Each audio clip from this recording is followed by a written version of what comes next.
Fala, meus amigos, bom dia pra você que tá chegando com a gente, amigos do canal Gol TV, tá tudo bem? Tá tudo tranquilo? Eu sou o jornalista, eu tô chegando nessa manhã com um mundo de informações pra deixar você super bem informado. Então você que tá chegando comigo, por gentileza, deixa o seu like, inscreva-se aqui no nosso canal, que é importante demais pra gente, é muito importante pro nosso crescimento. Vídeos todos os dias pra deixar você super bem informado. Jogadores do Bahia estão pedindo passagem, podem ganhar a titularidade no jogo de hoje contra a equipe do Vitória. E vou falar também sobre o Nico Azevedo, como queira, ele que tá jogando pra caramba, ganhou a titularidade na briga com o Caio Alexandre, chamou atenção na lateral direita, chamou atenção também na fase ofensiva, partindo pra cima, driblando, dando assistência. Eu fiz uma pergunta pra ele, eu quero entender se essa fase ofensiva do Nico é pedido do Rogério Ceni ou efetivamente ele é um jogador que tem essa característica e ficou um pouco escondido. Isso e muito mais nesse vídeo. Mais uma vez peço para deixar o like, dá uma moral, rapaziada, dá uma hypada no vídeo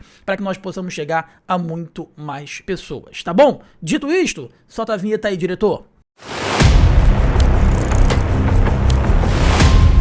Meus amigos, vamos direto ao ponto. Decisivo como lateral no Bahia no último clássico. Azevedo diz que posição não é novidade na carreira, tá?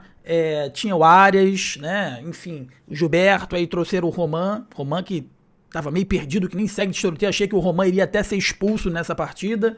E aí saiu o Roman, ele botou o Azevedo, né? Achei que ele poderia até colocar o Eric, mas botou o Azevedo, que jogou muito bem no segundo tempo, tá? E foi um dos melhores em campo no clássico contra a equipe do Vitória, tá? A vitória do Bahia na final do Campeonato Baiano no último sábado teve assinatura de Nicolás Azevedo, tá? O volante foi deslocado para lateral lateral direita aí no segundo tempo, né? E os gols da virada tricolor vieram de jogadas do uruguaio.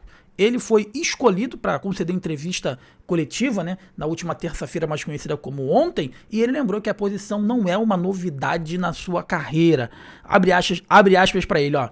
A experiência que tive lá ajudou muito. Fiz 11 jogos de lateral. Somou bastante para mim. Estou preparado à disposição do Rogério Ceni, né, e do clube para jogar e aproveitar o máximo em qualquer posição. Será que o Bahia ganhou um lateral direito, meus amigos? A gente não sabia que tinha perdido um lateral direito ali, o Bahia acabou ganhando um lateral direito. A aventura pela lateral aconteceu quando o Uruguai vestia a camisa do New York City, lá dos Estados Unidos, entre 2020 e 2022.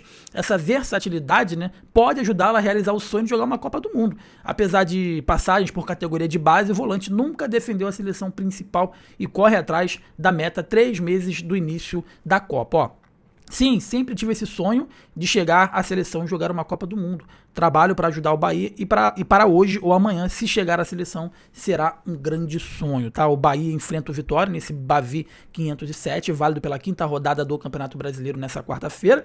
O jogo vai acontecer 8 horas da noite de Brasília, na casa de apostas Arena Fonte Nova, e a Azevedo tem a chance aí de liderar, né? Tem na chance de liderança da competição uma motivação extra para o clássico, e é verdade, o Bahia pode assumir a liderança do Campeonato Brasileiro nessa rodada, tá? O principal, diz o Nicolás, estar focado firme, e estamos com isso na cabeça. Sabemos que um triunfo pode nos colocar como os líderes do Brasileirão. Sabemos que é difícil, mas é um grande passo. Vamos fazer o possível, entrar com energia e dar o máximo para conquistar um triunfo, tá? E aí eu quis perguntar pro Azevedo, né, se esse modelo de jogo e essa característica dele foi um pedido do Rogério Ceni, né, se essa ofensividade dele, essa liberdade que ele vem tendo, se efetivamente foi um pedido aí do Rogério Ceni, ou se ele mesmo tá vendo a necessidade de sair um pouco mais e tá se expondo um pouco mais no ataque. Olha o que ele respondeu aí. Pergunta de Jonas Stelman e Flávio Lordeira sobre modelo de jogo, de estilo de jogo. Essa sua participação ofensiva faz parte de uma orientação mais de Rogério, um pedido dele, ou é algo que você busca colocar no seu jogo? E ele faz uma comparação, eles fazem uma comparação sobre reter a bola, característica de Caio, ter um pouco mais a bola e você ter um pouco mais de saúde. Se você também está buscando essa mudança de perfil para continuar brigando pela titularidade. Sí, sí, claro que uno siempre intenta evolucionar día a día. Quizá la característica defensiva ya es un poco más mío, más personal. Y nada, siempre busco mejorar en lo técnico, miro lo que hace Caio, intento sacar cosas buenas, cosas positivas. Y nada, yo creo que vengo mejorando bien y nada, que voy a poder aportar cosas, seguir trabajando firme para aportar cosas. Tá aí, meus amigos. Então, Nicolás Azevedo responderam a nossa pergunta na coletiva de imprensa que aconteceu ontem lá no CT Evaristo de Macedo, tá bom? Outra coisa que eu quero falar aqui com vocês é que 2 jogadores estão pedindo passagem. Alguns atletas nessa temporada caíram muito de rendimento. E um deles fez grande diferença no passado, que foi o Eric Pulga. Mas esse ano o Eric... Esse ano não, né? Logo depois que ele se contundiu e ele acabou voltando da contusão, ele não consegue emplacar bons jogos. Em contrapartida, alguns atletas que chegaram estão buscando esse espaço, né? Outro também é o Ademir. O Ademir, eu sempre falo aqui, né, que o Ademir ele consegue fazer uma jogada de Messi e uma jogada de Ademir. Nas últimas partidas ele tem pecado bastante e ele foi muito criticado depois da eliminação pro Rings, né? Porque o segundo gol aí, o gol do Rings, né? Acabou saindo dos pés, né? O gol de empate lá do Rings acabou saindo dos pés, o erro acabou acontecendo.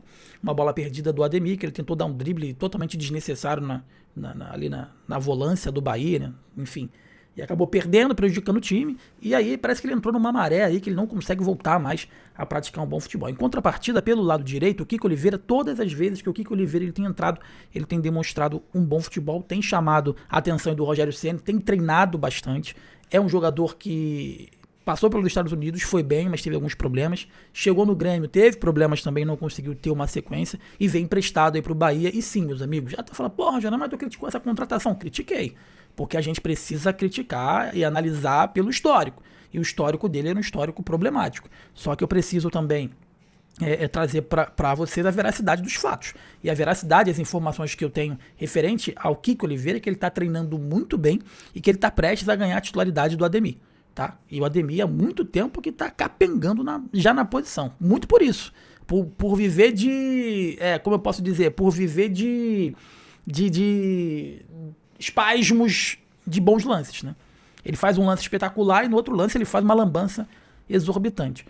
Já pelo lado esquerdo, o Eric Pulga chegou aí do Ceará, né? Enfim, foi contratado. Estreou muito bem, jogando muito bem, com muita desenvoltura, até que ele teve essa contusão. E a partir do momento que ele voltou dessa contusão, ele não voltou o mesmo jogador. Não voltou o mesmo jogador e tem deixado a desejar. E aí o Sanabria, que também chegou ano passado, na janela do meio do ano, teve uma contusão grave, perdeu a temporada e voltou também de contusão. E voltou até depois do próprio Eric Pulga. Essa é a pura realidade. O Sanabria voltou depois do Eric Pulga e mesmo assim ele tem entrado bem e tem pedido passagem. E vem pedindo passagem. Então, o Rogério Ceni está atento a essas meritocracias aí do elenco e a tendência é que nas próximas partidas, se nada mudar, se o Kiko Oliveira estiver entrando bem, se a informação é que o Kiko Oliveira pode ganhar até a posição já nesse Bavi, tá? O Eric Pulga, o Rogério Ceni gosta muito desse jogador e a tendência é que ele não seja limado, em princípio, já desse jogo de hoje contra a equipe do Vitória, mas que o Sanabria está sendo observado, o Sanabria tem mudado os panoramas do jogo, tá? É isso que tem que ser feito, o jogador do banco tem entrado e mudado o panorama do jogo e o Rogério Ceni já está vislumbrando essas duas trocas, tanto o Kiko pela direita quanto o Sanabria pelo lado esquerdo. É meritocracia, né, cara? Meritocracia. Se você tem 2 jogadores que todas as vezes que você precisa mudar um panorama da partida, né, você escala o time tá jogando mal, e quando você coloca esses jogadores eles mudam o panorama do jogo, eu acho válido você dar uma oportunidade para que eles comecem o jogo, vai que eles comecem a resolver o jogo aí para você, né, meus amigos, já no primeiro tempo. Então, meritocracia é isso, para você não perder o elenco e você colocar quem tá melhor. Independente de amizade, independente de características, você tem que colocar em campo quem tá melhor. Outro jogador que eu gosto muito, que não vem tendo tantas oportunidades, é o Eric, cara. O Eric faz gol, finaliza bem, cabeceia bem, marca bem, sabe? E aí, mesmo em alguns momentos, o Jean Lucas fez um belo Bavi, mas em alguns momentos o Jean Lucas estava muito mal e mesmo assim o Eric ele foi preterido. Enfim, eu gosto muito do Eric. Para mim, o Eric ele deveria ser titular desse meio campo aí do Bahia, tá? Mas eu entendo que tem o Acevedo, que tá jogando bem, né? O Eric joga também como segundo volante. O Jean Lucas voltou a jogar bem aí no Bavi, mas eu acho que o Eric, um baita jogador que o Bahia tem no banco de reservas do volante Eric. Tá bom, meus amigos? Olha só, hoje tem Bavi, hein? Mais um Bavi 507. Hoje vai consolidar, né? Olha a situação do Vitória, olha o que pode acontecer hoje. O Bahia vencer o Vitória, assumir a liderança do Campeonato Brasileiro, né? Em cima do seu grande rival que acabou de perder um título estadual. Que situação, cara. O Vitória entrou no caminho aí do Bahia em momentos cruciais dessa temporada, né?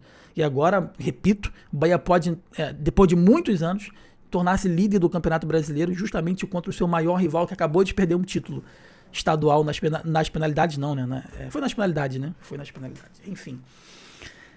Nas penalidades não, pô. Foi 1-0 nas penalidades, viajei. Enfim, meus amigos, é isso. Hoje a gente vai ter pré-jogo, vai ter pós-jogo. Calma aí, foi 2-1 o jogo. Onde é que eu tô com a... Calma aí, rebobina. 2-1 o jogo, de virada. O Vitória fez 1-0 com o Baralhas, o Bahia foi lá e revirou o jogo no segundo tempo com a entrada dos jogadores que eu trouxe aqui pra vocês, tá bom? Mas hoje tem outro Bavi, teremos aqui o nosso intervalo. Acabou o primeiro tempo, a gente entra ao vivo analisando o que foi os primeiros 45 minutos e acabando no jogo a gente volta ao vivo novamente no super pós-jogo da Gol TV, repercutindo tudo que aconteceu de Bahia e Vitória pelo Campeonato Brasileiro, um jogo que pode colocar o Bahia na liderança do Brasileirão de 2026. Eu sou o Jonas Estevam, esse é o canal Gol TV, forte abraço, saudações, tamo junto, valeu!